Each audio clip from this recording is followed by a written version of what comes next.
Negeri ini memanggilmu kawan. Belajar bergerak berbagi untuk negeri. Guru penggerak majukan pendidikan. Guru penggerak menghamba pada murid. Kreatif rancang pembelajaran. Hargai potensi, tingkatkan prestasi. Lahirkan profil pelajar Pancasila. Belajar bergerak berbagi untuk negeri. Kita menjalin kolaborasi. Belajar bergerak berbagi untuk negeri. Demi bakti pada Ibu Pertiwi.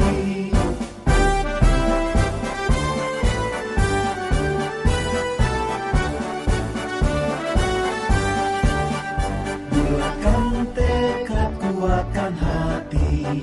Negeri ini memanggilmu kawan. Belajar bergerak berbagi untuk negeri. Guru penggerak majukan pendidikan. Guru penggerak menghamba pada murid. Kreatif rancang pembelajaran. Hargai potensi, tingkatkan prestasi. Lahirkan profil pelajar Pancasila. Belajar bergerak berbagi untuk negeri. Kita menjalin kolaborasi. Belajar bergerak berbagi untuk negeri. Demi bakti pada Ibu Pertiwi. Belajar bergerak berbagi untuk negeri. Kita menjalin kolaborasi. Belajar bergerak berbagi untuk negeri. Demi bakti pada Ibu Pertiwi. Demi bakti pada Ibu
Bismillahirrahmanirrahim. Assalamualaikum warahmatullahi wabarakatuh. Waalaikumsalam warahmatullahi wabarakatuh. Alhamdulillah alamin. Assalatu ala asrofil anbiya'i wal mursalin wa ala alihi wa sahbihi ajmain, amma ba'du. Yang terhormat Bapak Ibu CGP Angkatan 10, yang kami hormati Bapak Ibu Dewan Guru SMA Negeri 1 Sekampung. Puji syukur kehadirat Allah Subhanahu wa Ta'ala yang telah melimpahkan rahmat dan hidayahnya sehingga kita dapat berkumpul di ruangan ini dalam acara sosialisasi diseminasi disiplin positif dalam keadaan sehat walafiat. Amin. Salawat teriring salam adalah senantiasa kita sanjungkan kepada junjungan kita Nabi Allah Muhammad Sallallahu Alaihi Wasallam. Semoga kita diakui sebagai umatnya di yaumul akhir kelak. Amin ya rabbal alamin. Bapak Ibu sekalian, izinkan saya di sini sebagai moderator yang akan memandu jalannya acara sosialisasi pada hari ini.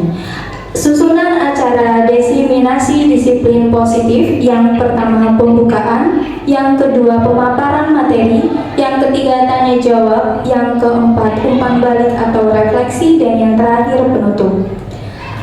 Marilah acara ini kita buka dengan mengucapkan lafaz basmalah. Acara yang kedua yaitu pemaparan materi yang akan disampaikan oleh Ibu Irnawati Regar SPD. Sebelum ke Ibu Irna, saya akan membacakan biografi secara singkatnya beliau. Nama Irnawati Regar SPD, lahir di Madiun 17 September 1978. Pendidikan terakhir beliau adalah pendidikan kimia di Universitas Negeri Surabaya.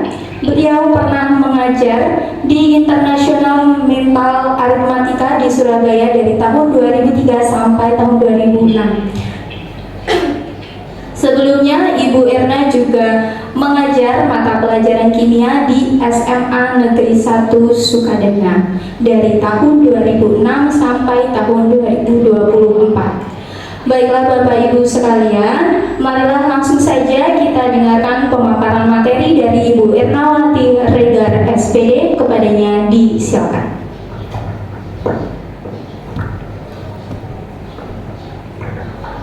Bismillahirrahmanirrahim. Makan nasi pakai sambal belacan. Cakep. Tidak lupa santan daun katu. Kepada Bapak Ibu sekalian, saya ucapkan Assalamualaikum warahmatullahi wabarakatuh. Waalaikumsalam warahmatullahi wabarakatuh. Sebelumnya saya mengucapkan terima kasih yang tak terhingga kepada Bapak Kepala Sekolah SMA Negeri 1 Sekampung yang sudah memberikan kami kesempatan sebagai CGP Angkatan 10 untuk melaksanakan aksi nyata modul 1.4 ini.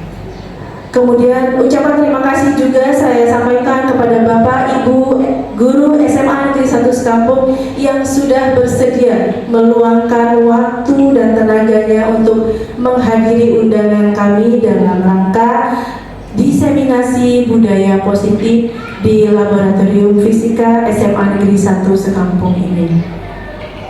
Adapun tujuan saya mengadakan kegiatan ini adalah yang pertama, kegiatan ini adalah merupakan tugas kami sebagai CGP Angkatan 10 Kabupaten Lampung Timur berupa aksi nyata, pemberian informasi atau diseminasi budaya positif. Kemudian tujuan yang kedua adalah saya ingin membagikan apa yang saya dapatkan pada kegiatan CGP, jadi pada pendidikan guru penggerak, kepada rekan-rekan saya yang ada di SMA Negeri 1 Sekampung ini. Kemudian yang ketiga, saya ingin mengajak Bapak Ibu untuk bekerja sama dan berkolaborasi ya, untuk menciptakan atau memajukan ya. Saya yakin sudah ada kalau budaya positif di sekolah kita ya. Saya ingin kita berkolaborasi untuk memajukan budaya positif di SMA Negeri 1 Sekampung yang sama-sama kita cintai ini. Oke, Bapak Ibu, sebelum mulai ke materi, saya ingin kita semua menghadirkan dulu energi positif supaya kita masing-masing punya energi positif. Jadi kita bisa menerima ya, menerima apa yang kita pelajari hari ini ya. Sekali lagi saya berdiri di sini, mohon maaf Bapak Ibu ya, bukan berarti saya lebih paham dari Bapak Ibu, karena saya yakin masalah budaya positif ini Bapak Ibu Dewan Guru di sini sudah lebih paham daripada saya ya Bapak Ibu. Saya mohon maaf ya. Jadi di sini saya hanya ingin membagikan saja, sharing-sharing ya, siapa tahu ada paradigma baru yang kita dapatkan.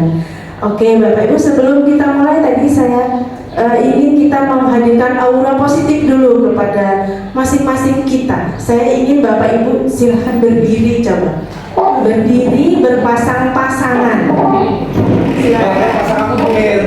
Silakan berdiri berpasang-pasangan. Pak Amir belum ada pasangan.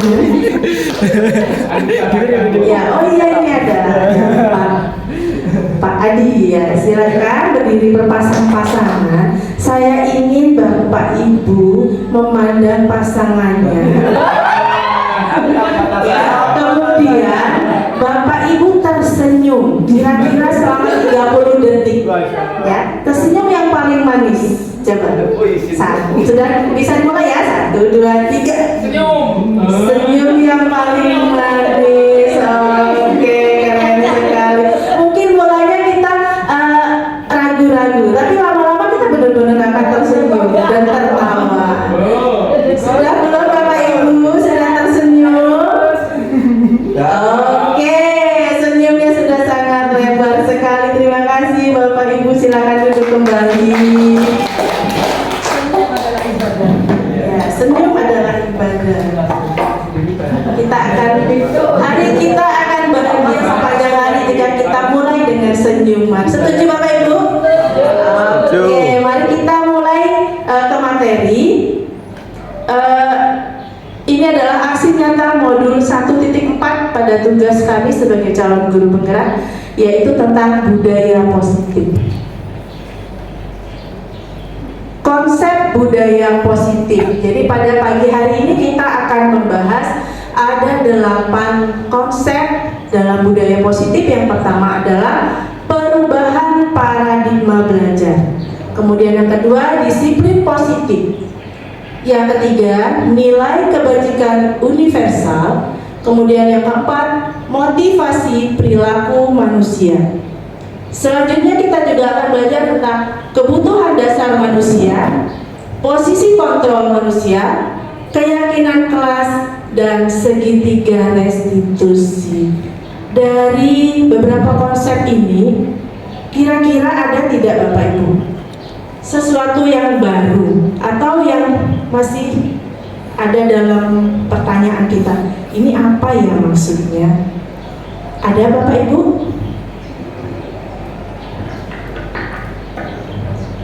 Tidak ada ya? Sudah pernah mendengar semua ya? Oke, kalau begitu hari ini kita lanjut, kita diskusikan tentang perubahan paradigma belajar. Menurut Bapak Ibu, apakah paradigma tentang belajar ini ada perubahan dari zaman dulu sampai sekarang? Ya. Ada. Apa ya kira-kira? Coba Bu Dini. Yang jelas kalau yang sekarang ada P5 itu tadi ya, yang jelas diangkat adalah profil pelajar Pancasilanya itu yang dikuatkan. Kalau yang dulu itu kita pada literasi dan C4 ya Bu ya. Jadi mungkin di sini lebih ke penguatan kreativitas siswa. Kalau yang dulu kemandirian, ya sama sih sebenarnya, cuman penamaannya aja. Terus sekarang juga ada kerja praktek, terutama pada KWU gitu ya, karena kan itu project, benar-benar project siswa ya. Jadi di situ sih mungkin perbedaan dari kurikulum sebelumnya. Dan mungkin kalau yang kurikulum 2006 itu yang kata SP itu justru kalau kurikulum dasar sih sama aja semuanya kata SP, cuman ininya aja yang beda-beda penamaannya pada prakteknya itu, yang penguatannya itu aja. Oke, begitu Bu. Oke, terima kasih kepada Bu Dini, luar biasa sekali pendapatnya ya. Yang lain ada yang ingin berkomentar? Iya Pak, silakan. Saya hanya ingin menambahkan Bu Dini ya. Kalau kurikulum lama biasanya kita pada teacher center, jadi Bapak Ibu gurunya yang berperan sama sekali. Sekarang itu kita fokusnya berpusat pada siswa. Jadi siswa sebagai objek, sebagai student centernya. Jadi keberhasilannya difokuskan kepada siswa. Ini kalau yang kurikulum merdeka.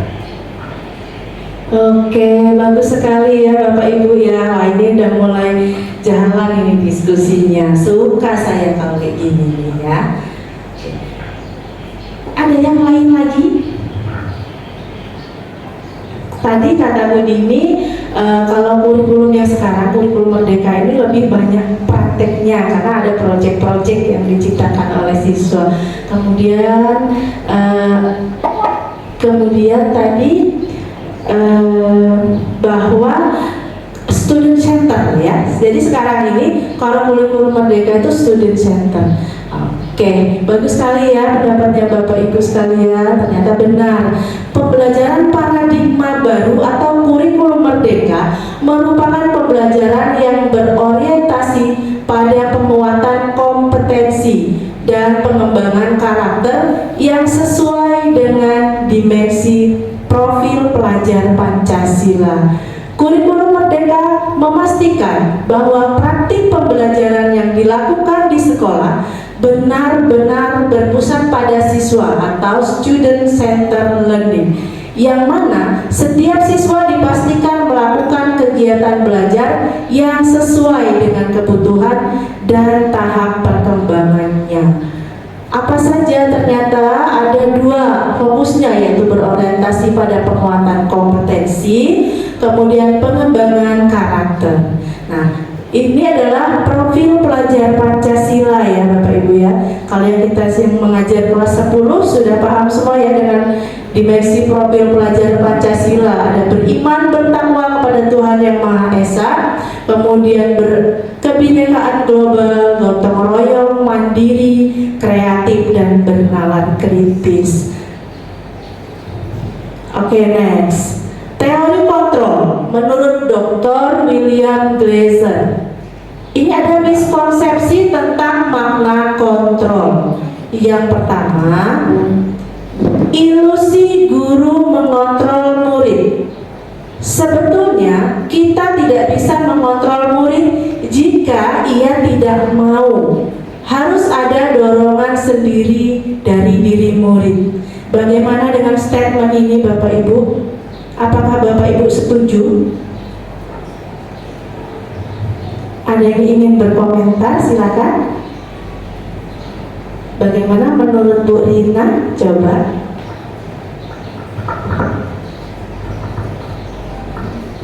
Terima kasih Ibu atas kesempatannya. Ilusi guru mengontrol murid. Sebetulnya kita tidak bisa mengontrol murid jika ia tidak mau. Seharusnya ada dorongan sendiri dari murid itu. Saya sepakat Ibu. Ya, karena betapapun kita akan merubah siswa itu gitu, kalau tidak ada dalam diri siswa itu untuk merubahnya, itu nggak akan terlaksana. Tidak akan bisa. Iya. Terima kasih Ibu. Terima kasih Bu Rina. Coba siapa lagi yang mau berkomentar? Ibu Uri mungkin? Apakah setuju dengan statement berikut? Kalau saya setuju Bu, karena tanpa ada kemauan dari si guru sendiri, itu akan susah bagi gurunya untuk mendorong. Oke, ya, jadi kalau tidak ada dorongan dari diri sendiri, ya, atau kalau kita sebut dengan motivasi intrinsik ya, Bapak Ibu ya, maka semua itu menjadi sulit. Karena itulah maka disebut ilusi guru mengontrol murid. Ilusi itu sebetulnya seperti tipuan ya, Bapak Ibu. Kita mengharapkan apa, tapi kenyataannya tidak seperti itu, gitu. Yang kedua, ilusi penguatan positif, efektif dan bermanfaat. Semisal bujukan dan nasihat-nasihat, jika terlalu dalam, murid bisa ketergantungan dan tidak mandiri dalam mengontrol dirinya. Nah, ini bagaimana Bapak Ibu, setujukah atau bisa memberikan contoh? Silakan. Silakan Bapak Ibu. Bagaimana? Apakah bujukan dan nasihat bisa efektif dan bermanfaat? Bisa. Coba bagaimana Bu? Silakan.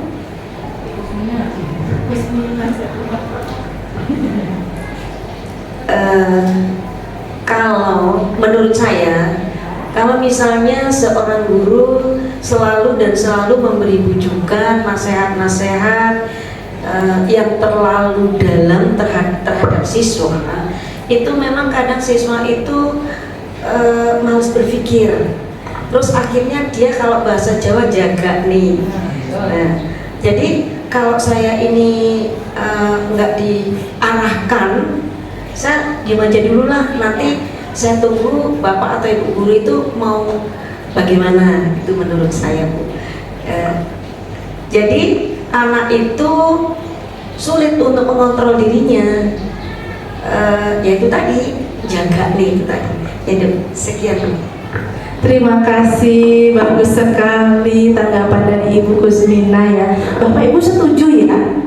Setuju ya? Oke. Jadi kadang-kadang kita salah dalam memperlakukan anak. Jadi kita berikan bujukan, kita berikan nasihat-nasihat yang terus menerus, sehingga pada akhirnya ternyata itu tidak berdampak baik pada siswa, yaitu mereka bisa ketergantungan. Kalau nggak kita suruh-suruh, kalau nggak kita bujuk-bujuk, mereka tidak mau bergerak, seperti yang Ibu Kusmina bilang tadi ya Bapak Ibu. Oke, selanjutnya ilusi kritikan dapat membuat orang merasa bersalah. Jadi memberikan kritik secukupnya saja, dan kritikan tersebut harus membangun, bukan malah membuat murid tidak percaya diri. Pernahkah Bapak Ibu mengalami hal tersebut? Pernah? Coba Bu Iis. Ya, jadi misalnya pada saat kita mengajar di kelas ya, seperti saya, misalnya ada murid yang melakukan kesalahan ya, atau mungkin tidak mengerjakan tugas seperti itu ya, dan itu selalu dilakukan berulang-ulang. Nah, terkadang saya memberi memberi masukan, tetapi masukannya jangan sampai menjatuhkan murid tersebut di depan teman-temannya. Itu yang kadang membuat dirinya itu merasa bersalah dan tidak percaya diri lagi. Jadi tidak percaya diri ya. Setuju tidak Bapak Ibu? Jadi saya setuju ya. Iya, oke. Jadi kadang-kadang kita membuat mengkritik, apalagi di depan teman-temannya ya. Kita ngeritik, kamu ini kok bandel sekali sih, kamu ini nggak rapi, di depan teman-temannya. Apa kira-kira yang terjadi pada anak tersebut? Ya, mentalnya kan down ya. Dan dia tidak akan menghargai kita, justru dia akan membenci kita. Akan diingatnya selama-lamanya. Oke, ilusi orang dewasa memiliki hak untuk memaksa. Menentukan pilihan adalah hak masing-masing manusia. Pernahkah Bapak Ibu memaksakan kehendak kepada murid-murid Bapak Ibu? Pernahkah? Coba jujur. Pernah ya. Oke, jadi kadang-kadang kita, udah kamu ikut olimpiade fisika aja, ya. Kamu kan pintar fisika, padahal anak itu ya mungkin senangnya nari, ya. Begitu. Jadi kadang-kadang kita memaksakan hak, kita merasa bahwa kita boleh menentukan pilihan mereka, padahal itu tidak. Oke. Jadi ada perubahan paradigma dari paradigma stimulus respon kepada pendekatan teori kontrol. Jadi selama ini ya, atau ke belakang, kalau kita flashback ke belakang, pendidikan kita itu kebanyakan menggunakan paradigma stimulus respon. Jadi apa yang kita berikan, itu yang kita harap dapat diterima anak. Apa yang kita lakukan, itu yang kita harap dilakukan anak. Jadi apa yang kita beri stimulusnya atau rangsangannya, anak akan merespon itu. Ya, itu sudah bertahun-tahun kita menghadapi menjalankan yang seperti itu ya. Jadi mulai dari kurikulum Merdeka kita sudah berubah pelan-pelan kepada teori kontrol ya. Jadi perbedaannya apa stimulus respon dengan teori kontrol? Yang pertama, realitas atau kebutuhan kita sama. Jadi pada teori stimulus respon diharapkan kita memandang bahwa kebutuhan kita adalah sama. Kita belajar kimia, kita harus sama-sama tahu tentang teori atom, ya, mulai dari A sampai Z, begitu. Kemudian pada teori kontrol, realitas atau kebutuhan kita berbeda. Ya, mungkin saya lebih mudeng atau lebih jelas kalau belajar teori atom itu menggunakan bentuk-bentuk nyata, misalnya menggunakan bola-bola atau apa. Kalau saya dijelasin dengan hanya gambar-gambar, saya nggak jelas, saya nggak ngerti, ya, seperti itu. Kemudian yang kedua, semua orang melihat hal yang sama. Pada teori kontrol, setiap orang memiliki gambaran yang berbeda. Bapak Ibu dulu sering mendengar ya bahwa anak-anak itu adalah kertas putih, ya, atau botol kosong, ya, botol kosong yang tugas kita adalah mengisi mereka. Padahal sebetulnya tidak, ternyata mereka itu bukan botol kosong, mereka bukan kertas putih, tapi mereka sudah mempunyai gambaran, ya, diri masing-masing itu sudah punya karakter yang sudah bawaan, ya, diberikan oleh Allah. Kemudian yang ketiga, kita mencoba mengubah orang agar berpandangan sama dengan kita pada teori stimulus respon. Kemudian pada teori kontrol, kita berusaha memahami pandangan orang lain tentang dunia. Jadi kita tidak boleh lagi memaksakan kehendak kepada murid-murid kita, tapi kita harus memahami mereka dengan pandangan mereka. Kemudian yang keempat adalah perilaku buruk dilihat sebagai suatu kesalahan. Kalau kita melihat anak-anak berperilaku menyimpang dari aturan-aturan, maka kita bilang kamu sudah melakukan kesalahan, ya. Tapi pada teori kontrol, semua perilaku memiliki tujuan. Sebuah penyimpangan pasti ada tujuannya, ya. Nanti akan kita bahas tujuannya. Orang lain bisa mengontrol saya, hanya Anda yang bisa mengontrol diri Anda sendiri, ya. Jadi tidak bisa kita mengontrol orang lain seperti ilusi tadi. Oke, saya bisa mengontrol orang lain, Anda tidak bisa mengontrol orang lain, ya.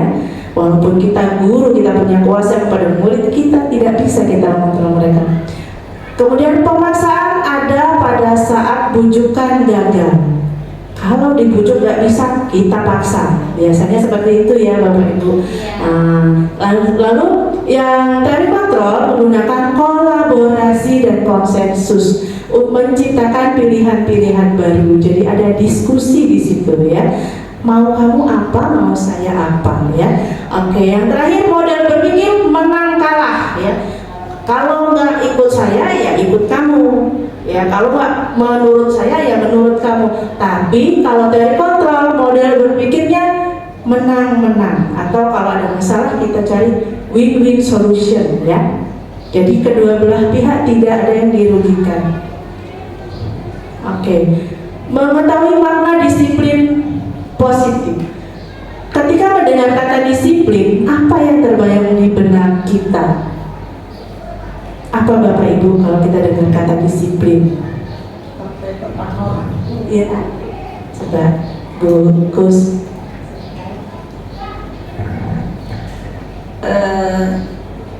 Kalau kita mendengar kata disiplin, jadi disiplin ini kalau menurut saya kan ada disiplin yang keras kaku dan ada disiplin yang lentur. Jadi seolah-olah kalau disiplin itu kaitannya dengan ketepatan waktu. Tapi di sini kata disiplin itu kalau menurut saya harus melihat situasi dan kondisi juga. Kalau misalnya terlalu disiplin, itu nanti jatuhnya kayak otoriter. Itu menurut saya, Bu. Jadi disiplin itu menurut saya ada dua, ada disiplin kaku dan ada disiplin yang bisa ditolerir atau disiplin melihat situasi dan kondisi. Oke, disiplin kaku dan fleksibel, ya. Oke, terima kasih Ibu. Siapa lagi? Ada yang berpendapat, silakan Pak. Ya, silakan Pak Dedi. Ayo Pak. Belum ada suaranya dari tadi Pak. Harus bersuara Pak. Makna disiplin, ya. Ya. Kalau menurut saya disiplin itu sama aja menepati, ya, tepat waktu. Tepat waktu, kemudian Tepat waktu. Oke ya. Menurut Pak Dendi, disiplin itu hubungannya dengan tepat waktu. Bu Us juga bilang disiplin itu hubungannya dengan waktu, tapi ada disiplin yang kaku, ada disiplin yang fleksibel. Ada yang lain Bapak Ibu? Bu Uri bagaimana? Disiplin? Atau contoh disiplin boleh? Disiplin itu kalau menurut saya Bu, itu nggak cuma tepat waktu aja, tapi dia juga tertib, lalu dia juga bertanggung jawab atas apa ya? Atas dirinya sendiri. Itu yang Oke, jadi disiplin itu bukan hanya tentang waktu, tapi tertib dan tanggung jawab terhadap apa yang sudah menjadi komitmennya mungkin ya. Oke, bagus sekali ya, semuanya bagus sekali disiplin ya. Selama ini kita tahu disiplin itu pokoknya ikut aturan ya, tapi ada juga yang aturannya terlalu kaku mungkin ya, disiplin terlalu kaku, ada yang fleksibel. Sebetulnya apa sih makna dari disiplin itu? Ya, disiplin berasal dari bahasa Latin yakni belajar. Hal ini mengacu pada disiplin diri yang memiliki tanggung jawab terhadap apa yang dilakukan berdasarkan nilai-nilai yang diyakini. Oke, makna disiplin positif. Disiplin positif dapat membuat seseorang menggali potensinya menuju kepada sebuah tujuan, sesuatu yang dihargai dan bermakna. Dengan kata lain, disiplin positif juga mempelajari bagaimana cara kita mengontrol diri dan bagaimana menguasai diri untuk memilih tindakan yang mengacu pada nilai-nilai yang kita hargai ya, kita hargai atau kita yakini. Setuju ya Bapak Ibu ya? Oke.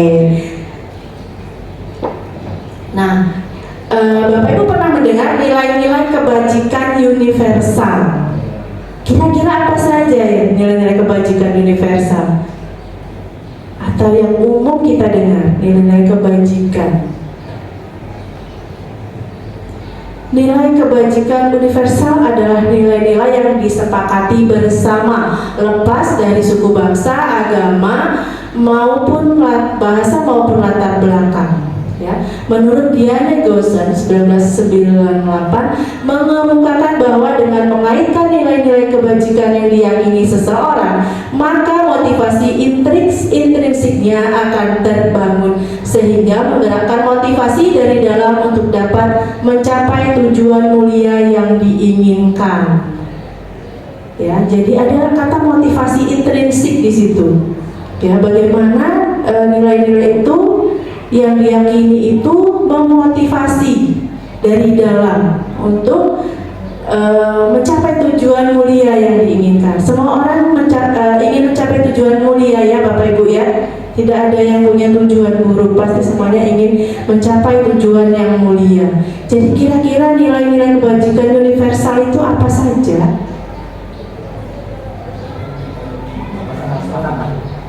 Bagaimana Pak Amir?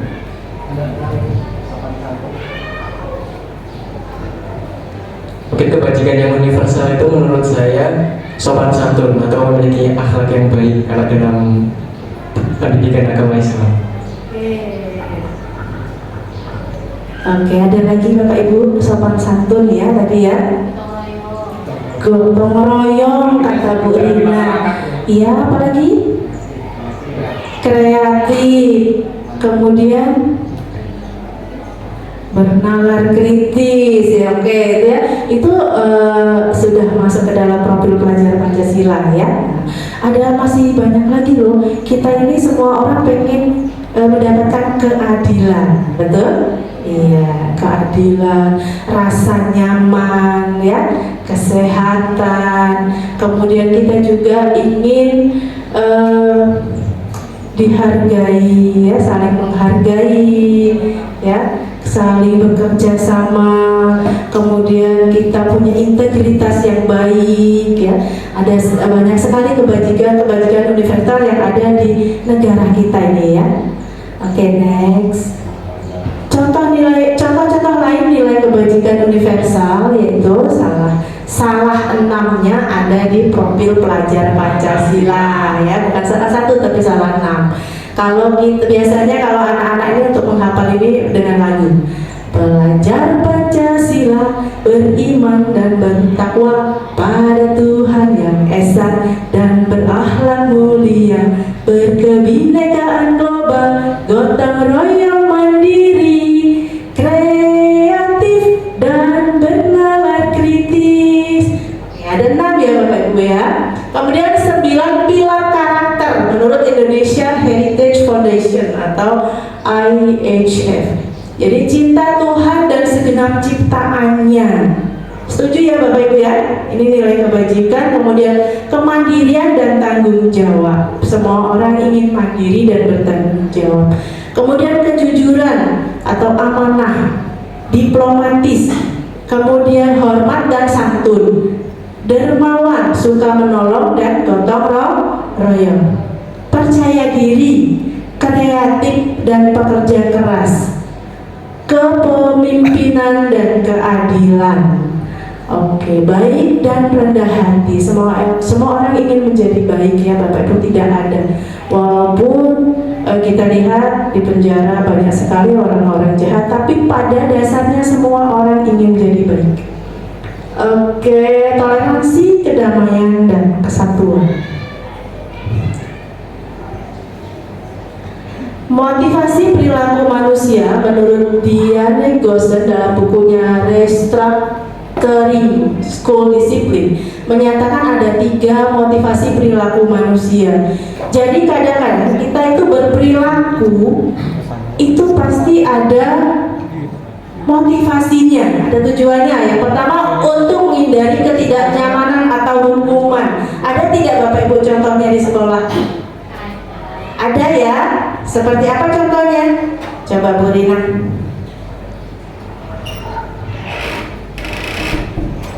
Untuk menghindari apa itu? 3 motivasi ya. Yang pertama untuk menghindari ketidaknyamanan atau hukuman. Ini kalau siswa gitu ya,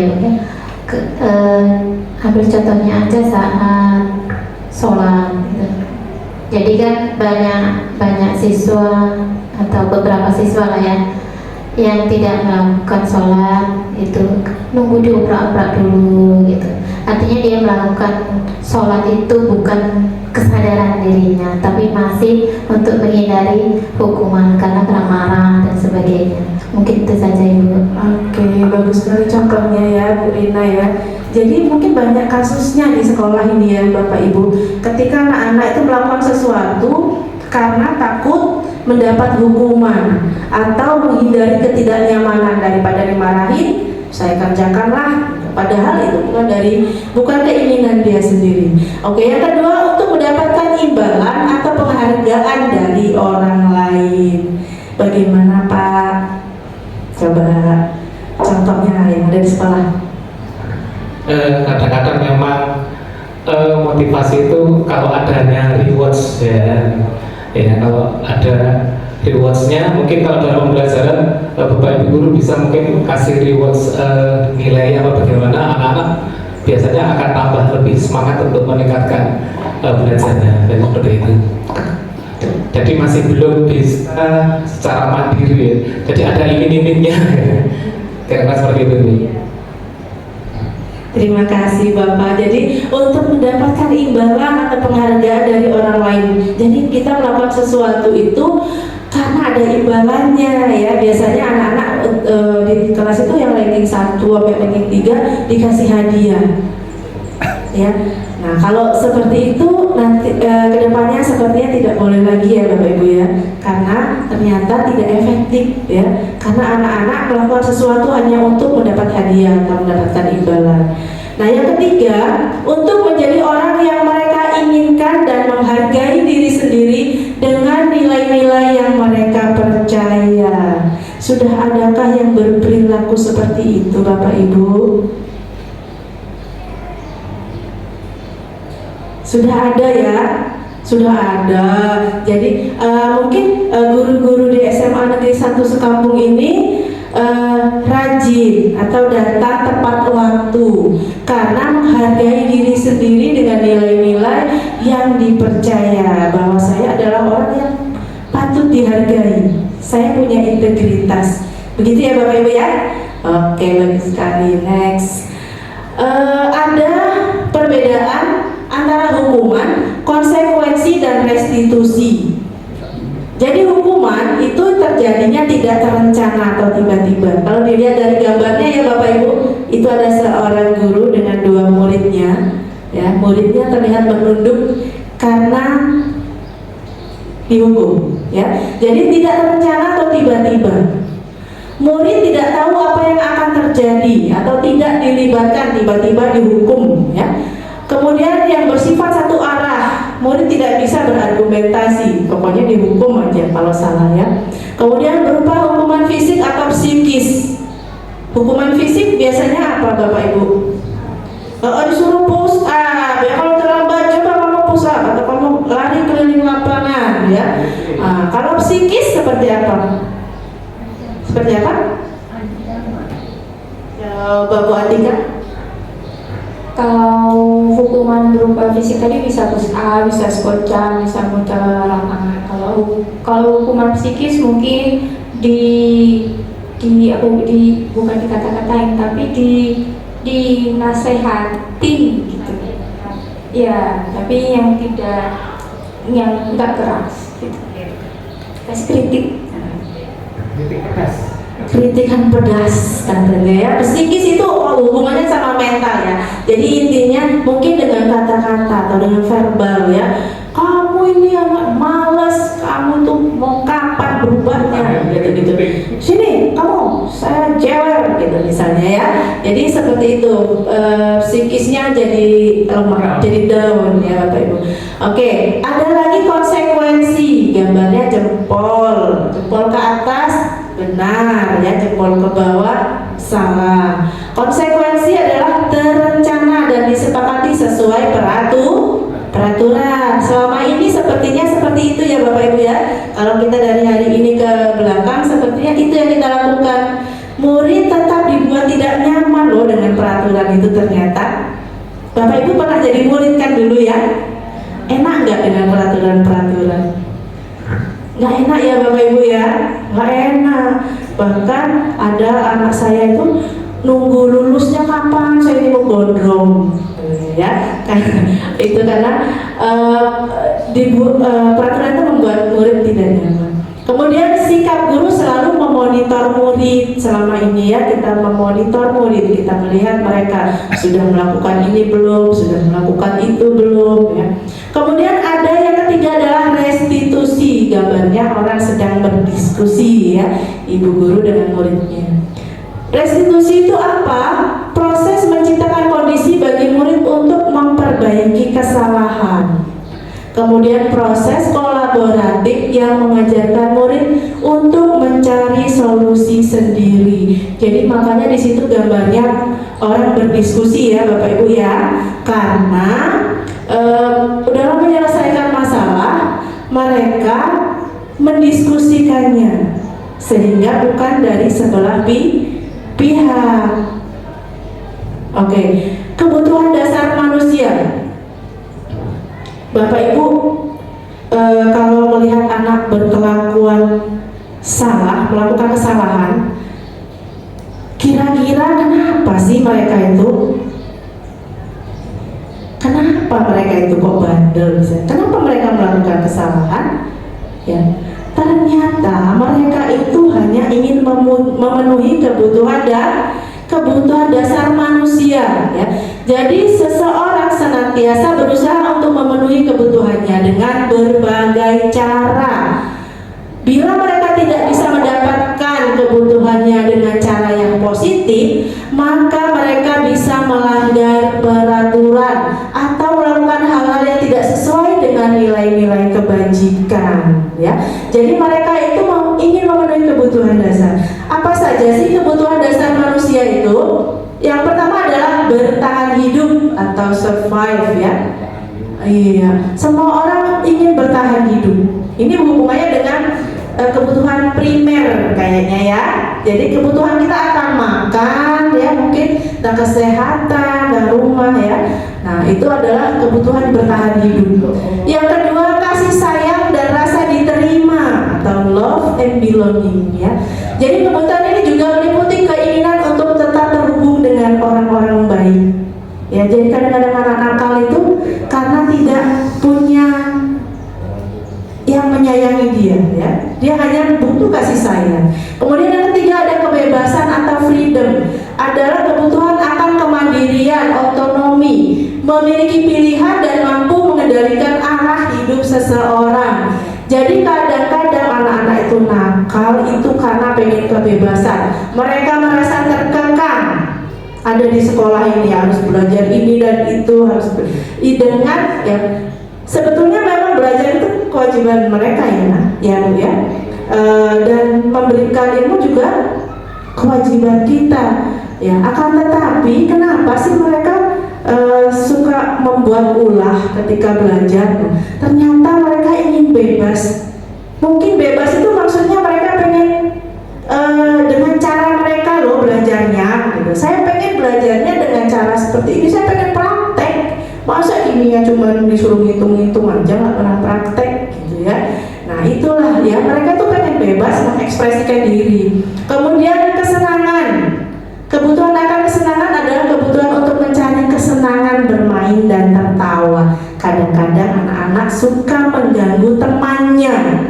Iya, jahil ya, hanya buat senang-senang. Luar biasa ya, memang itulah anak-anak kita, 1001 macam karakternya. Oke, yang terakhir adalah penguasaan atau power. Kadang-kadang dia ingin terlihat berkuasa ya, dia menguasai kawannya ya, dia minta duit kawannya itu biar dia terlihat hebat, biar dia terlihat berkuasa ya, mempunyai kekuatan, punya kompetensi dan juga terampil.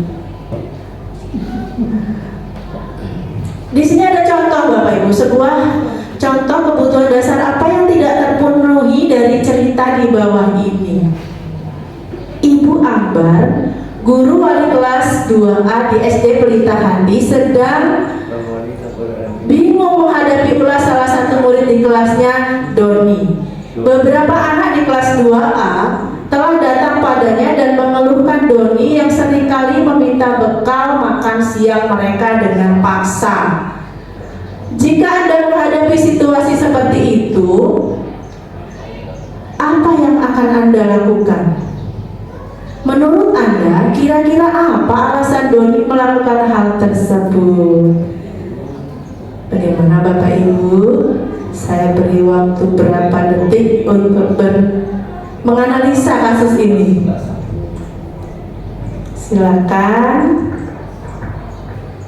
Siapa yang mau berpendapat? Dari kebutuhan tadi kira-kira apa yang tidak terpenuhi? Nah, apakah bertahan hidup? Apakah kasih sayang dan rasa diterima? Ya, jadi Doni itu setiap hari minta bekal kawannya dengan paksa. Ya, coba Bu Iis.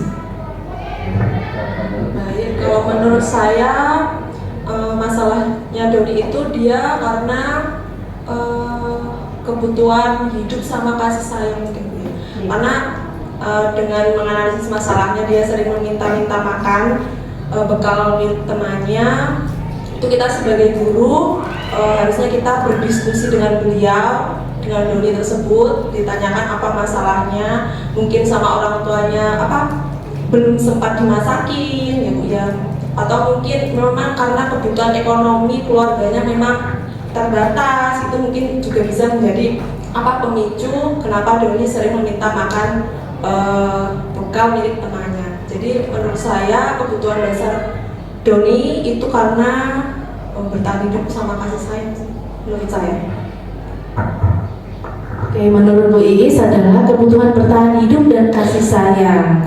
Oke, silakan Bapak berpendapat. Apalagi mungkin ada lagi.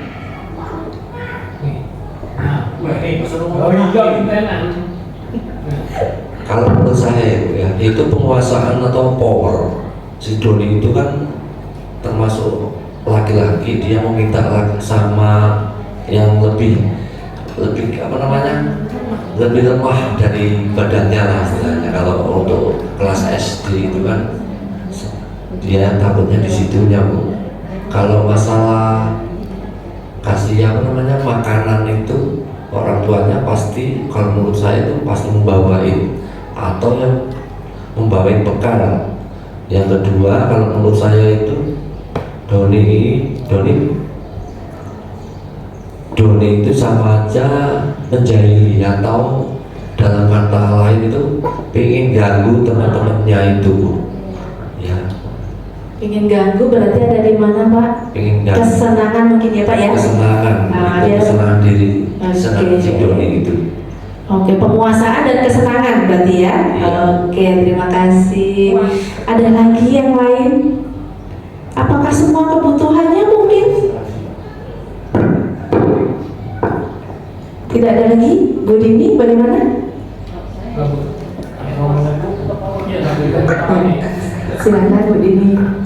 Saya menilai dari perilaku Doni tadi bisa juga dibilang, pertama mungkin kurang kasih sayang, bisa karena mungkin di rumahnya Doni mungkin orang tuanya terlalu sibuk juga, jadi belum bisa memenuhi kebutuhan Doni seperti lainnya.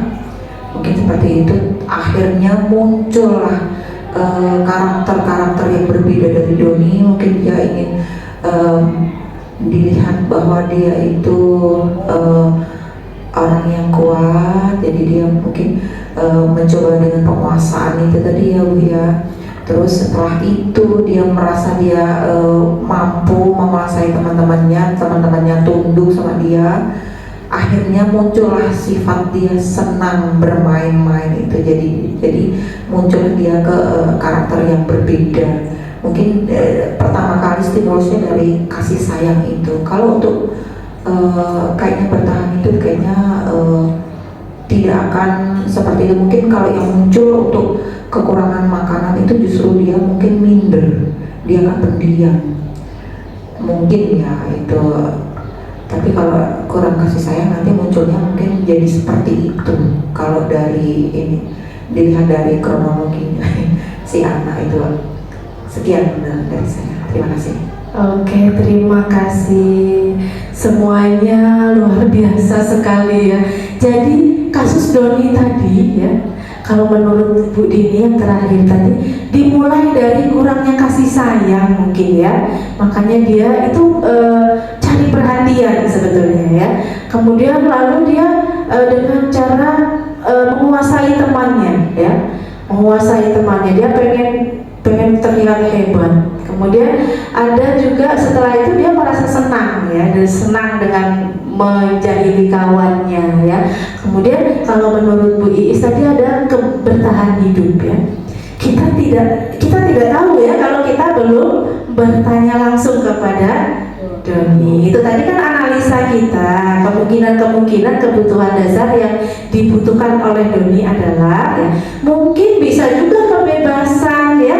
Karena mungkin Doni dibawain bekalnya lauknya itu aja. Dia pengen bebas memilih, dia pengen yang macam-macam lauknya, yang ganti-ganti setiap hari ya. Mungkin bisa juga seperti itu ya. Untuk lebih jelasnya kita nanti tanya sama Doni ya. Oke, Bapak Ibu. Oke, kita nonton video dulu ya Bapak Ibu. Oh, atau kita ice breaking dulu sebentar. Oke, biar tidak ngantuk. Ayo berdiri lagi, berdiri biar jangan ngantuk. Jadi berpasangan lagi, Oke, ini sudah pas pasangannya ya, dua-dua. Oke, kita bermain Abu dan Abi. Sekarang Bapak Ibu menentukan dulu siapa jadi Abu dan siapa jadi Abi. Ya, sudah ditentukan siapa Abu dan siapa Abi. Kalau sudah, tangannya seperti mau bersalaman.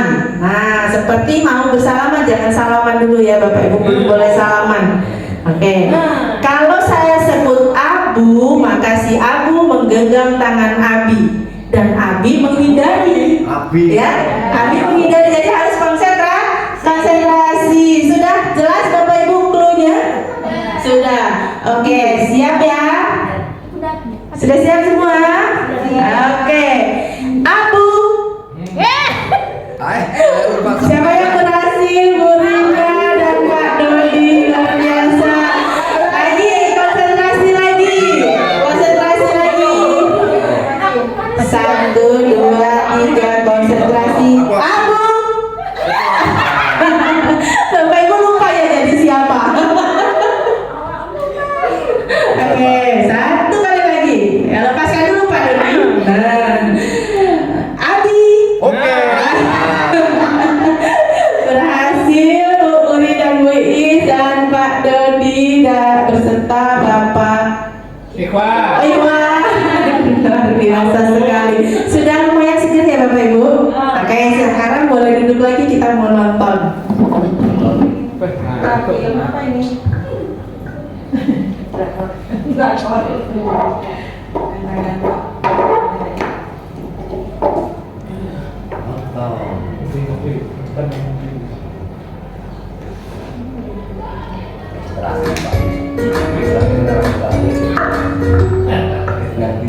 Salam bahagia Ibu dan Bapak Guru hebat. Dalam penerapan disiplin positif restitusi, salah satu program yang dikembangkan adalah 5 posisi kontrol. 5 posisi kontrol dalam restitusi adalah proses perjalanan seorang pendidik agar dapat mengenali dirinya. Pada video kali ini, kita akan membahas tentang 5 posisi kontrol yang dikembangkan oleh Diane Dawson dan contoh penerapannya.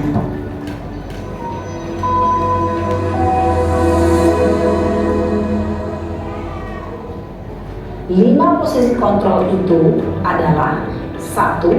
Posisi penghukum, 2. Posisi pembuat merasa bersalah, 3. Posisi teman, 4.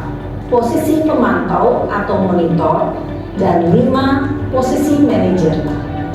Untuk lebih memahami kelima posisi tersebut, mari kita saksikan kasus Naren yang terlambat hadir 20 menit di sekolah dan melihat bagaimana kelima posisi kontrol dalam menghadapi masalah tersebut.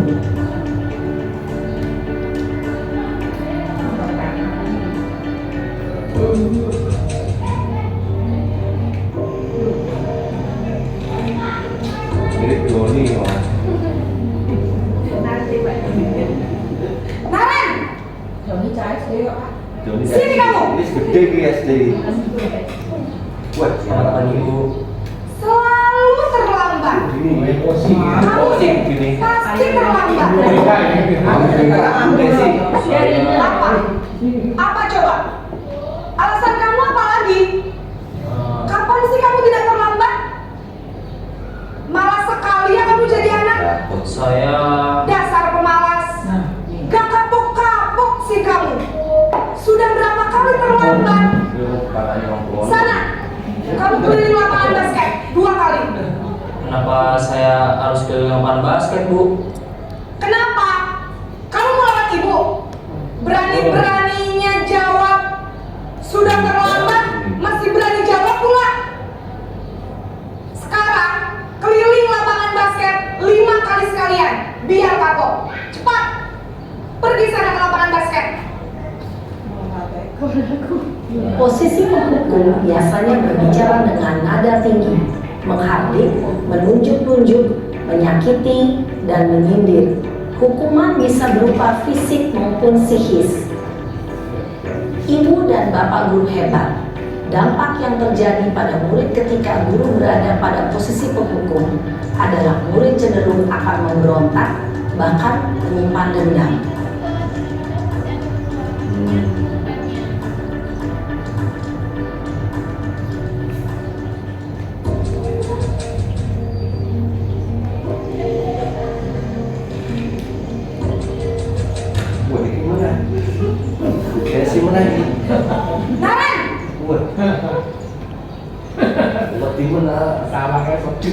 Selamat pagi, Bu. Naren, kamu kenapa terlambat lagi, nak?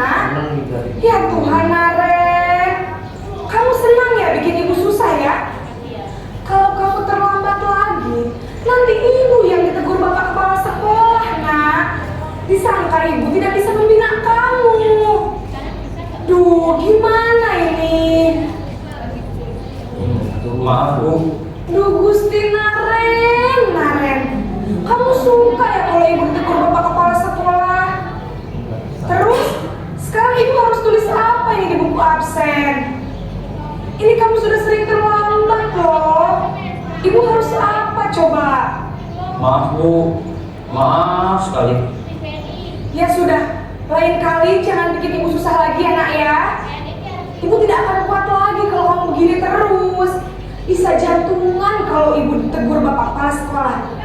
Sana cepat ke kelas. Maaf ya Bu. Maaf sekali. Posisi pembuat rasa bersalah berbicara dengan nada tenang, cenderung lembut. Namun kata-kata yang diutarakan membuat murid merasa menjadi orang yang gagal, memandang buruk dirinya sendiri, merasa tidak berharga, dan tidak sanggup membahagiakan orang lain. Ketika guru mengambil posisi pembuat rasa bersalah, murid akan menganggap dirinya yang bersalah dan ia akan menyimpan emosi negatif tersebut dalam dirinya.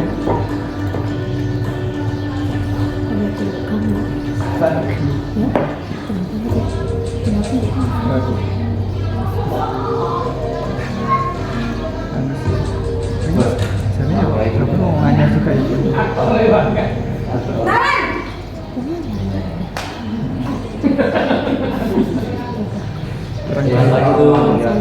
Wah, sudah jam berapa ini nak? Terlambat lagi ya saya. Iya Bu. Habis ibu saya lupa bangunkan saya Bu. Kamu malah menyalahkan ibu kamu. Kamu bukannya anak yang larinya paling kencang. Kok terlambat sih? Iya Bu. Saya memang terlambat bangun tadi. Jadi biarpun saya lari kencang, tetap gak kejar Bu. Ya sudah sana, nanti lain kali larinya lebih kencang lagi ya. Biar gak terlambat lagi. Bikin seneng ibu, demi ibu. Bisa kan? Bisa lah Bu. Ya sudah sana masuk kelas. Ibu beresin urusan absen kamu. Kamu ini ada-ada saja. Dalam posisi teman, guru berbicara dengan nada suara ramah, akrab, cenderung bersenda gurau untuk menjaga suasana tetap santai. Murid akan merasa senang, aman, dan akrab dengan guru. Identitas yang tercipta adalah identitas sukses atau berhasil. Namun, perlu diingat, karena ini masih dorongan eksternal, maka ada faktor ketergantungan dari murid kepada orang tertentu. Di sini guru absennya, sehingga di lain waktu murid bisa berperilaku baik, namun hanya kepada orang-orang tertentu saja.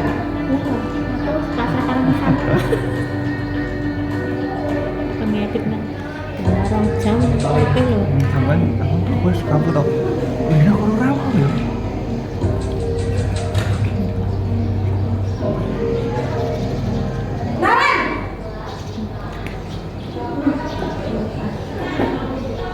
Selamat pagi Bu. Naren, apa peraturan sekolah kita tentang jam berapa kita harus masuk sekolah, nak? Kita harus di sekolah jam 7 Bu. Iya betul, sekarang sudah jam 7.20. Naren sudah tahu konsekuensinya jika terlambat hadir. Paham Bu. Saya harus tinggal kelas pas jam istirahat selama 20 menit. Iya benar, konsekuensinya demikian. Jadi nanti jam 9.30 pas istirahat, kamu harus tinggal di kelas, kerjakan tugas tambahan untuk ketertinggalan kamu, ya? Baik Bu. Posisi pemantau mengandalkan penghitungan atau data untuk mengontrol murid. Guru mengarahkan murid berdasarkan peraturan dan konsekuensi. Seorang pemantau menunjukkan bahasa tubuh dan ekspresi wajah yang datar dan cenderung formal.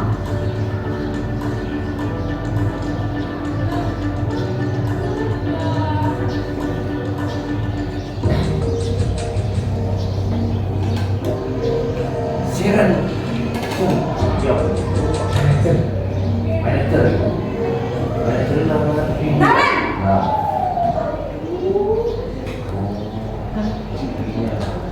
pagi Bu.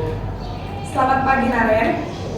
Maaf Bu, saya terlambat. Iya, sekolah masuknya jam 7, sekarang sudah jam 7.20. Jadi sekarang bagaimana nih Naren? Maaf Bu, saya lupa setel alarm saya semalam. Baiklah, menurut kamu, keyakinan sekolah yang mana yang perlu kamu tingkatkan? Menghargai diri sendiri dan orang lain mungkin ya Bu. Setuju. Jadi, apakah Naren meyakini prinsip saling menghormati tersebut? Iya Bu, saya meyakininya. Apakah Naren bersedia memperbaiki masalah keterlambatan ini? Bersedia Bu. Bagaimana kamu akan perbaiki masalah keterlambatan ini? Saya akan coba untuk tidak lupa menyetel alarm saya Bu. Baik, kalau Naren lupa menyetel alarm di rumah, ada orang yang kira-kira bisa bantu mengingatkan tidak? Ada Bu, kakak saya, Kak Emma. Ada lagi selain Kak Emma? Selain Kak Emma, ada ibu saya. Baik, jadi yang mengingatkan Naren adalah Kak Emma dan ibu kamu ya? Kira-kira akan mulai start alarm kapan nih Naren? Setelah pulang sekolah, akan segera saya lakukan. Baik, jadi Naren akan setel alarm untuk bangun besok pagi dan akan diingatkan oleh kakak dan ibunda Naren ya. Ada lagi yang mungkin perlu dilakukan Naren agar tidak terlambat bangun lagi? Tidak ada Bu. Baik Naren, terima kasih untuk kerjasama kamu. Sekarang kamu perlu kembali ke kelas untuk belajar. Baik Bu, terima kasih. Posisi manajer adalah posisi kontrol yang disarankan untuk membimbing murid memiliki sikap disiplin yang positif, yaitu murid yang mandiri, bertanggung jawab, dan dapat memecahkan masalah. Tujuan dari posisi ini adalah agar murid dapat berefleksi atas tindakannya. Guru akan dengan tulus memberikan pertanyaan-pertanyaan bermakna, sehingga membuat murid dapat belajar dari kesalahannya dan mencari sebuah solusi untuk menyelesaikannya. Ibu dan Bapak guru hebat, setelah mengamati adegan kelima posisi kontrol tadi, kira-kira posisi mana yang paling ideal? Posisi mana yang dapat menunjang motivasi intrinsik murid? Ya, tentu posisi manajer.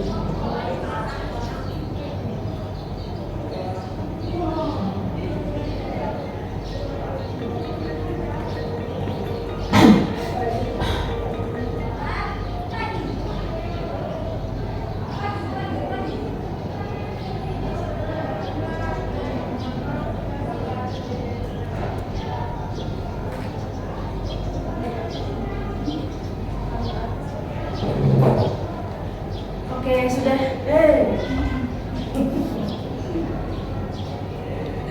Oke, Bapak Ibu sudah nonton tadi ya.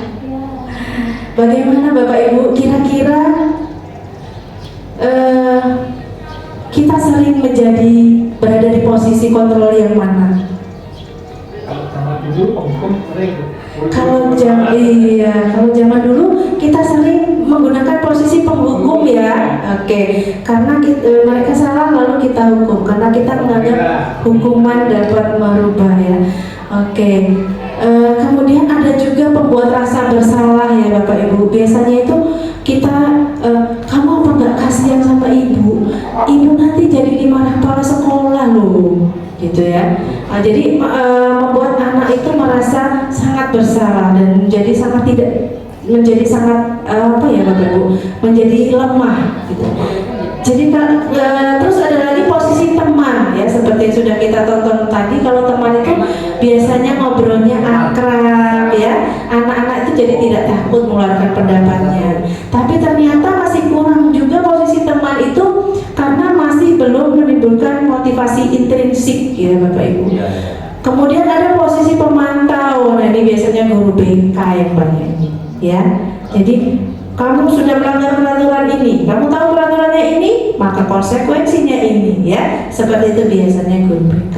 Kemudian, nah ternyata posisi yang paling bagus itu manajer Bapak Ibu. Sudah pernahkah kita praktikkan? Sudah belum? Jujur coba. Ya, mungkin kita kombinasi ya tadinya ya, antara teman, pemantau ya, mungkin kadang-kadang penghukum ya, kadang-kadang kita membuat anak merasa bersalah ya. Sebenarnya tidak ada yang salah Bapak Ibu ya, tergantung dari situasi dan kondisinya ya. Tapi ya ternyata yang paling disarankan adalah posisi manajer. Nah, posisi kontrol manakah yang sudah pernah kita lakukan ya? Mungkin sudah pernah semua ya Bapak Ibu. Cuman kita tidak tahu juga, mungkin kita pernah juga sebagai manajer, tapi kita tidak tahu bedanya ya, kita tidak bisa membedakan. Oke, ada sebuah contoh. Guru, adik, apakah kamu mengetahui jam berapa sekolah dimulai? Tahu Pak, jam 7. Ya, jadi kamu terlambat. Kira-kira bagaimana kamu akan memperbaiki masalah ini? Saya bisa menanyakan teman saya Pak untuk mengejar tugas yang tertinggal. Baik, itu bisa dilakukan. Apakah besok akan ada masalah untuk kamu agar bisa hadir tepat waktu di sekolah? Tidak Pak, saya bisa hadir tepat waktu. Baik, saya hargai usahamu untuk memperbaiki ini. Jadi kira-kira dari sini posisi kontrol apa yang digunakan oleh guru pada cerita ini Pak? Bu? Manajer, karena dia menanyakan bagaimana solusinya ya. Lalu anak tersebut menyatakan sendiri solusinya sesuai apa yang dia mampu. Kemudian gurunya menghargai usaha ya. Jadi seperti ini kira-kira contoh sederhana dari posisi manajer. Oke. Keyakinan kelas. Nah, kalau tadi kita lihat di posisi manajer itu ditanya, kamu tahu tidak kalau kamu melanggar keyakinan kelas ya? Artinya sebelum kita menjadi posisi manajer, kita harus memastikan dulu bahwa anak-anak punya keyakinan yang mereka yakini ya, yang biasanya dimulai dari kelas. Kalau untuk kelas 10 saya rasa ini sudah dibuat ya tahun kemarin ya, sudah berjalan 1 tahun, bahwa ada keyakinan kelas yang berisi apa? Pernyataan-pernyataan universal yang dibuat dalam bentuk kalimat positif. Jadi kalimat positif ya Bapak Ibu kalau membuat keyakinan kelas, jadi bukan tidak boleh ditulis tidak boleh telat, begitu tidak ya. Tapi misalnya datang tepat waktu ya, gitu. Atau pokoknya dengan kalimat-kalimat yang positif. Jadi pembentukan keyakinan kelas itu seperti apa? Tanyakan pendapat murid tentang masalah dan harapan di kelas. Anak-anak, kita ingin kelas kita ini seperti apa? Ya, seperti itu. Jadi anak-anak akan kita eksplorasi ide dari murid untuk mencapai kelas impian. Kemudian ambil kesimpulan dari ide murid. Setelah itu ubah ide menjadi keyakinan kelas ya. Kalau murid itu biasanya banyak pendapatnya ya. Nanti kita kelompokkan.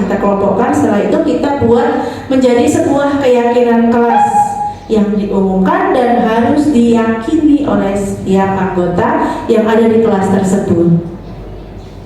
Yuk kita buat keyakinan kelas Bapak Ibu, yuk pura-pura kita buat keyakinan kelas. Bapak Ibu inginnya kelasnya seperti apa? Coba gimana Bu Atika? Keyakinan kelasnya mungkin yang pertama itu kelasnya harus bersih. Jadi sebaiknya kita semua anggota kelasnya itu saling menjaga kebersihan, baik di dalam kelas maupun di luar kelas. Oke, bagus sekali ya kata Bu Atika, menjaga kebersihan kelas. Kalau Bu Rina bagaimana? Ini kelas impian saya Bu ya. Saya sebagai murid, saya menginginkan kelas saya itu yang disiplin. Oke, disiplin ya. Jadi ada bersih, yang pertama kebersihan, yang kedua disiplin ya, termasuk berangkat sekolah, masuk ke kelas, masuk kelas tepat waktu ya, terus mengerjakan tugasnya sesuai dengan waktu yang ditentukan ya, dan seterusnya. Oke, bagus sekali. Selanjutnya Ibu Iis. Kalau menurut saya kelas impian saya itu benar kata Bu Rina, disiplin ya. Kebersihan juga benar juga Bu ya. Karena kalau pengen punya kelas yang perfect ya harus bersih, terus muridnya di dalam juga harus disiplin.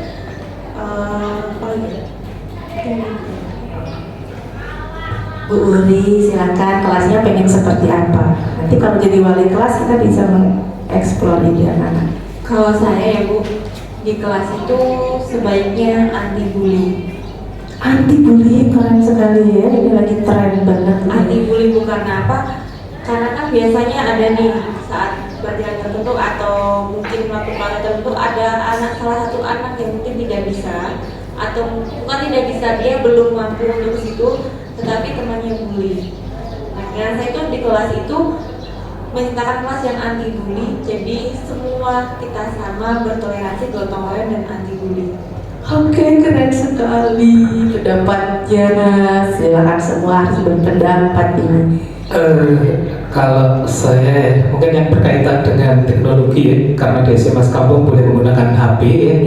Jadi penggunaan teknologi Android pada belajar, jadi tidak boleh menggunakan Android itu untuk sifatnya yang tidak untuk belajar, misalkan main game dan lain sebagainya. Kira-kira seperti itu. Jadi menggunakan handphone untuk keperluan belajar. Oke, keren sekali, kekinian sekali. Oke, silakan Pak Dodi. Kalau menurut saya untuk keyakinan kelas itu kita fokus ya, anak-anak kita tuh fokus ke depan pembicaraan seorang guru. Nah, untuk fokus itu sebaiknya satu Bu, kalau saya pribadi itu HP tak suruh naruh dulu, jika diperluin nanti kita suruh ngambil lagi, fokus terlebih dahulu anaknya tersebut ke gurunya tersebut. Oke, keren sekali ya. Jadi fokus pada saat guru menjelaskan. Jadi tidak boleh ada yang mengganggu. HP di silent dulu misalnya ya, seperti itu. Maksudnya kita itu seringlah anak-anak mencoba dalam arti dengan HP atau gimana gitu loh, mencuri-curi gitu loh. Oke, mengalihkan perhatian ya Pak ya. Iya. Oke, bagus sekali. Jadi kita harus menghadirkan diri sepenuhnya pada saat guru sedang menjelaskan atau temannya presentasi, juga kita harus menghadirkan diri kita sepenuhnya atau fokus. Bu Dini, bagaimana keyakinan kelasnya? Silakan fokus dulu.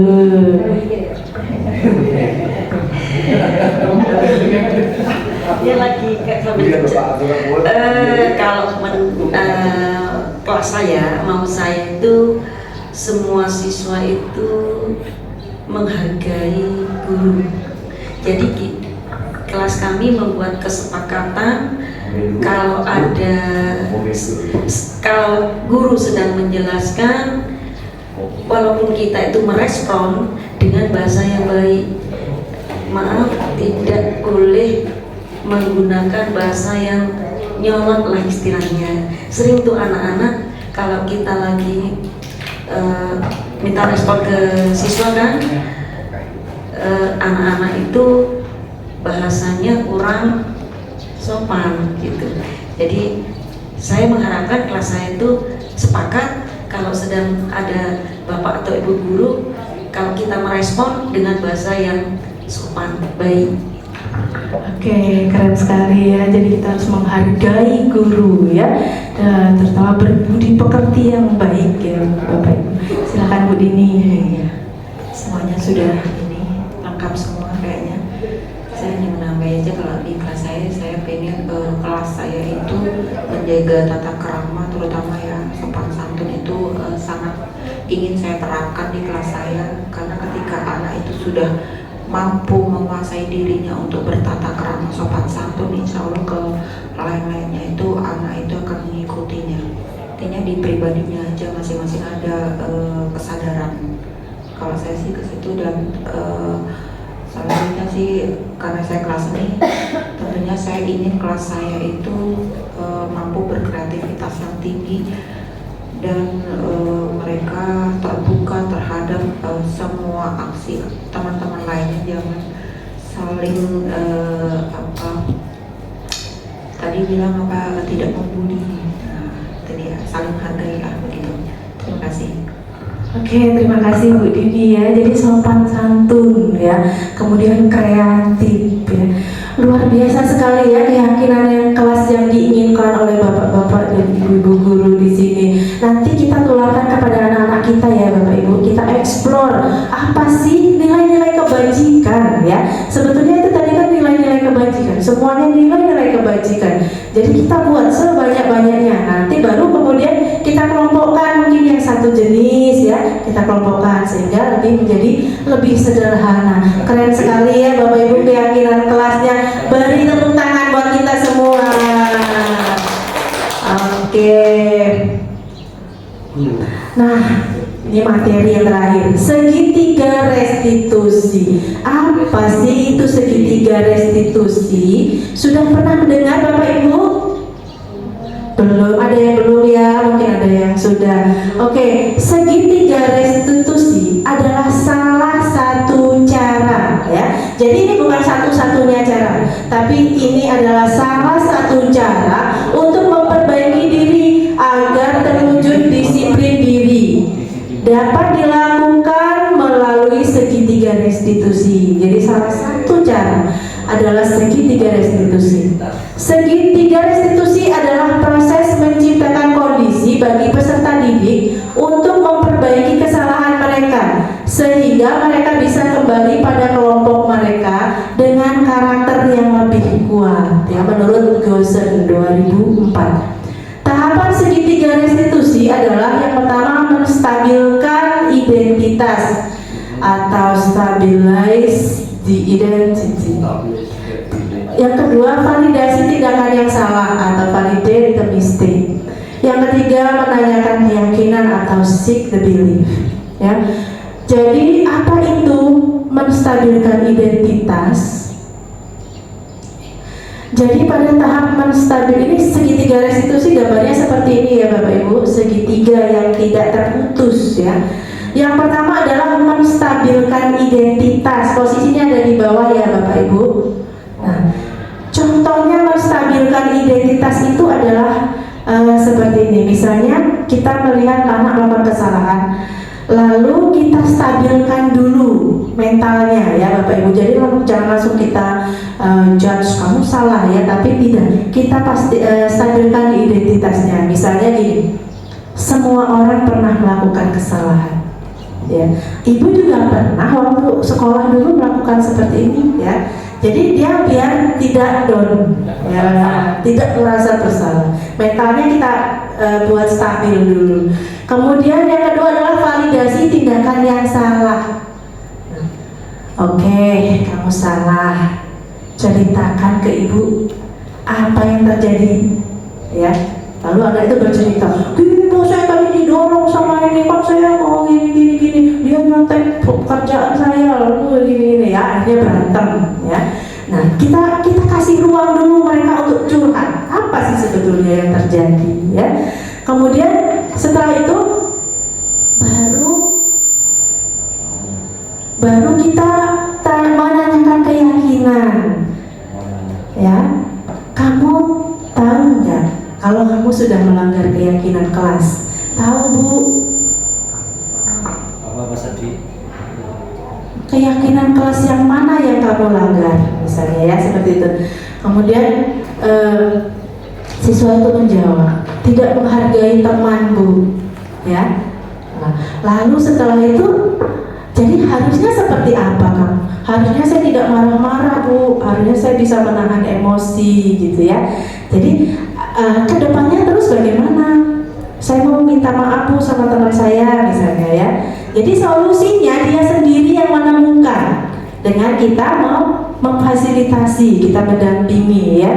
Jadi kita akan menemukan win-win solution, bukan hukuman, bukan sesuatu yang membuat dia merasa lemah dan bersalah ya. Tapi dia akan menjadi pribadi yang lebih baik karena dia menemukan solusi dari masalahnya sendiri. Begitu ya Bapak Ibu ya, kira-kira ya. Setuju? Oke.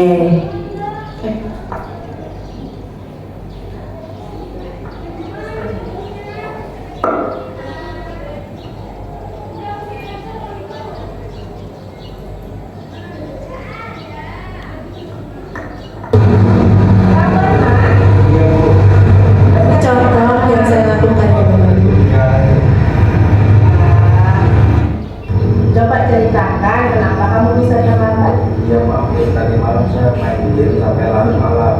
Terus paginya kesiangan. Ya sehingga Lupa.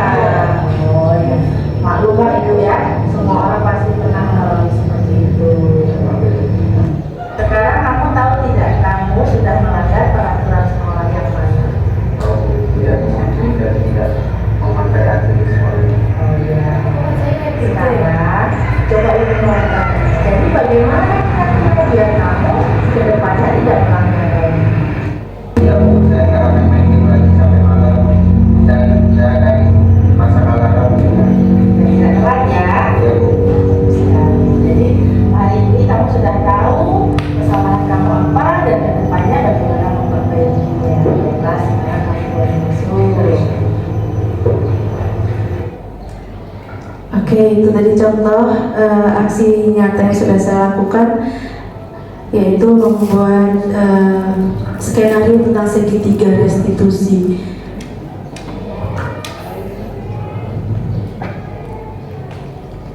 Oke, itu adalah rangkaian dari materi kita pada pagi hari ini, Bapak Ibu. Saya mohon maaf jika terdapat banyak sekali kesalahan mungkin atau materi yang kurang dipahami. Saya sedang belajar, Bapak Ibu ya, mohon dimaklumi. Sekian dari saya. Wassalamualaikum warahmatullahi wabarakatuh.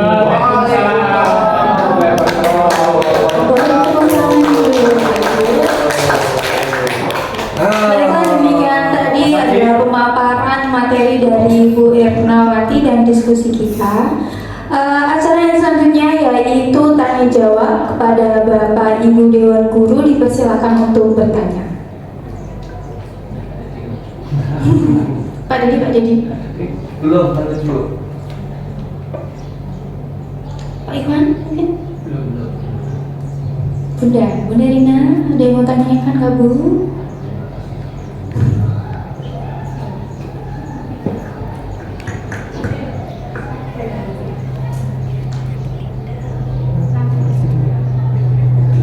Ya, mungkin cukup jelas ya Bapak Ibu semuanya.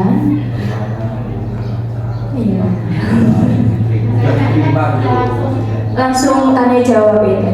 Oke, acara yang selanjutnya yaitu umpan balik atau refleksi kepada Bapak Ibu semuanya. Silahkan memberikan tanggapan atau respon yang dituliskan di sticky note-nya. Nanti kita sama-sama untuk menempel sticky note-nya itu di tembok.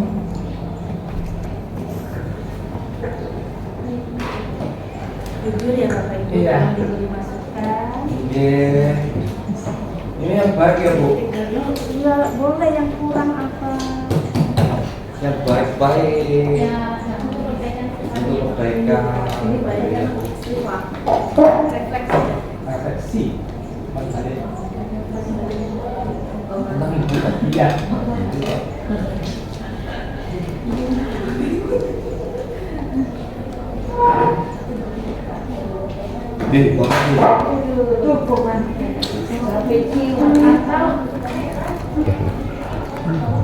Atau Bapak Ibu tuliskan bagaimana perasaannya setelah mengikuti kegiatan ini.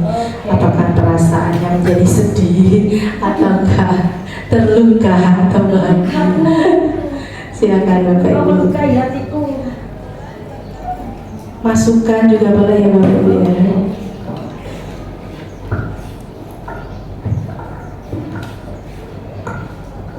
Kasih gitu.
Bu, tugas soalnya. Iya. Center belakang, Bu.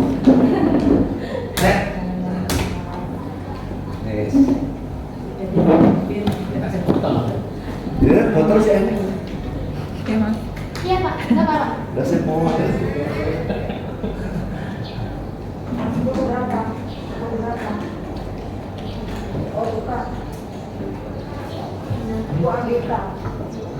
Angkot urung gitu. Masih gitu. Ya,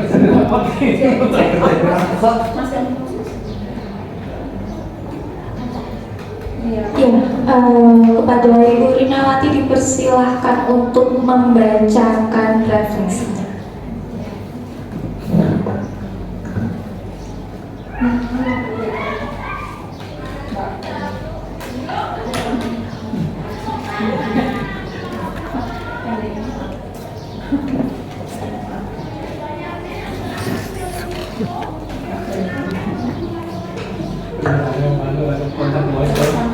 Nah, satu dokter nah.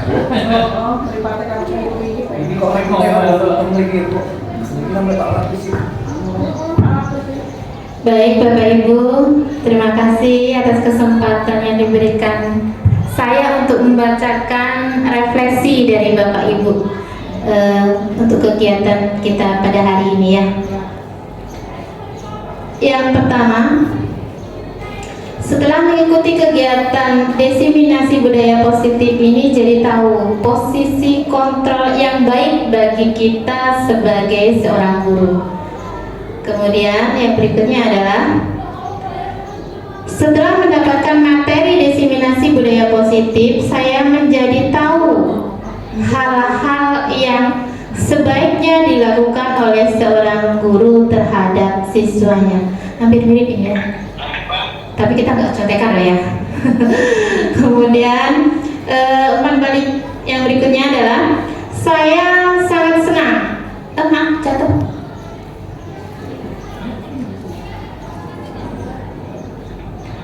Saya sangat senang mendapatkan ilmu baru dalam penerapan disiplin positif sehingga dapat diterapkan pada kegiatan pembelajaran yang akan datang. Kemudian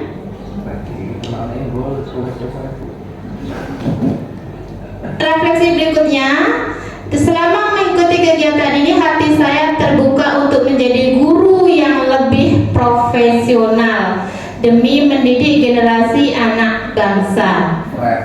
Ya, Tuhan sebagai siapa Mbak Ibu. Kemudian yang berikutnya adalah pemateri menyampaikan dengan jelas dan mudah diterima. Kegiatan diseminasi budaya positif sangat bermanfaat dan memberikan solusi terbaik di lingkungan sekolah. Yang berikutnya, mengikuti kegiatan ini membuat kita sebagai guru di era kurikulum merdeka harus lebih upgrade diri, lebih maju dan berwawasan positif, terbuka sehingga mampu merefleksikan diri melakukan perubahan yang lebih baik. Kemudian selanjutnya adalah sangat menginspirasi, menambah literasi yang baik bagi kami untuk kedepannya. Terus maju semangat untuk Ibu Ernawati, semoga sukses dan barokah, amin. Yang terakhir adalah pemaparannya sangat menyenangkan. Itu Bapak Ibu, refleksi dari teman-teman. Intinya di sini adalah setelah kita mengikuti diseminasi budaya positif ini, kita jadi tahu ya Bapak Ibu, yang selama ini mungkin yang kita lakukan itu belum sempurna. Bukan nggak baik ya Bapak Ibu, tapi belum sempurna, belum menemukan solusinya. Tapi setelah mengikuti diseminasi ini kita tahu bahwa yang paling baik menjadi kontrol manager. Jadi tahu ngasih masukan, ngasih pertanyaan yang pemantik Bapak Ibu ya. Artinya siswa itu tidak takut dengan kita, mengeluarkan apa yang ada di hati siswa itu, tidak merasa segan gitu. Akhirnya siswa itu kan dengan sendirinya mengeluarkan alasan kenapa dia terlambat, kemudian apa solusinya, mereka sudah bisa berpikir sendiri. Mungkin itu saja ya Bapak Ibu. Terima kasih Bu Erna atas diseminasinya.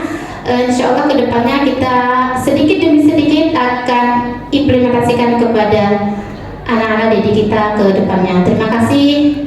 Kembali ke moderator. Terima kasih Bu Ernawati atas materinya, dan terima kasih juga untuk Bu Rinawati karena telah menyimpulkan refleksinya. Baik Bapak Ibu sekalian, mungkin dan semoga diskusi kita yang telah kita lakukan pada hari ini bisa kita terapkan dalam kita mengajar dan mendidik siswa-siswi SMA Negeri 1 Sekampung ini yang sama-sama kita cintai. Acara demi acara telah kita lakukan bersama-sama dan tibalah kita pada ujung acara yaitu penutup. Marilah bersama-sama kita tutup acara ini dengan mengucapkan lafaz hamdalah. Saya Atika Agustiana mohon maaf apabila ada kesalahan, dan kepada Allah saya mohon ampun. Saya akhiri, wassalamualaikum warahmatullahi wabarakatuh.